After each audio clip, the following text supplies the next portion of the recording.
পুরুষের দ্বিতীয় বিয়ের ক্ষেত্রে স্ত্রীর অনুমতি নাকি আরবিট্রেশন কাউন্সিলের অনুমতি এ বিষয়ে আইনি অবস্থান পরিষ্কার করব এই ভিডিওতে। সম্প্রতি মহামান্য হাইকোর্ট বিভাগের একটি রায়কে কেন্দ্র করে জনপরিসরে আলোচনা চলছে যে পুরুষের দ্বিতীয় বিয়ের ক্ষেত্রে স্ত্রীর অনুমতি প্রয়োজন নেই, কিন্তু আরবিট্রেশন কাউন্সিলের অনুমতি প্রয়োজন। এই বক্তব্যটি বাস্তবে নতুন কোনো আইনগত ঘোষণা নয়, বরং একটি ডিক্লারেটরি প্রেসিডেন্ট, কারণ বিষয়টি বহু আগেই বিদ্যমান আইনে সুস্পষ্টভাবে নির্ধারিত।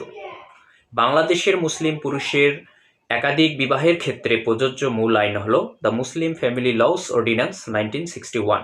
উক্ত অর্ডিন্যান্সের সেকশন 6(1) স্পষ্টভাবে বলা আছে, no man except with the previous permission in writing of the arbitration council contract another marriage. অর্থাৎ কোনো পুরুষ বিদ্যমান কোনো বিবাহ বলবৎ থাকা অবস্থায় সালিসি পরিষদের লিখিত পূর্বানুমতি ব্যতীত আরেকটি বিবাহ করতে পারবে না। এখানে কোথাও বলা নেই যে স্ত্রীর ব্যক্তিগত অনুমতি, ওয়াইফস কনসেন্ট, আইনগতভাবে অপরিহার্য শর্ত। তবে বাস্তবে আরবিট্রেশন কাউন্সিলের অনুমতি প্রদানের সময় বিদ্যমান স্ত্রীর বক্তব্য এবং আপত্তি বিবেচনায় নিতে পারে।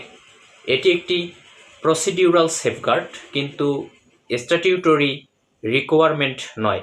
সাম্প্রতিক মামলায় আসলে সেকশন 6(1) সাংবিধানিকতা চ্যালেঞ্জ করা হয়েছিল। আদালত উক্ত ধারাকে ইন্ট্রা ভাইরাস দ্য কনস্টিটিউশন ঘোষণা করেছে। অর্থাৎ আদালত বলেছে যে এই বিধান সংবিধান সম্মত এবং বৈধ। গুরুত্বপূর্ণ বিষয় হলো, আদালত অনুমতি কার লাগবে সে বিষয়ে নতুন কোনো আইন তৈরি করেননি। আদালত কেবল বিদ্যমান আইনি অবস্থান রিফার্ম করেছেন। অতএব এই রায়কে স্ত্রীর অনুমতি লাগবে না বলে উপস্থাপন করা বিভ্রান্তিকর।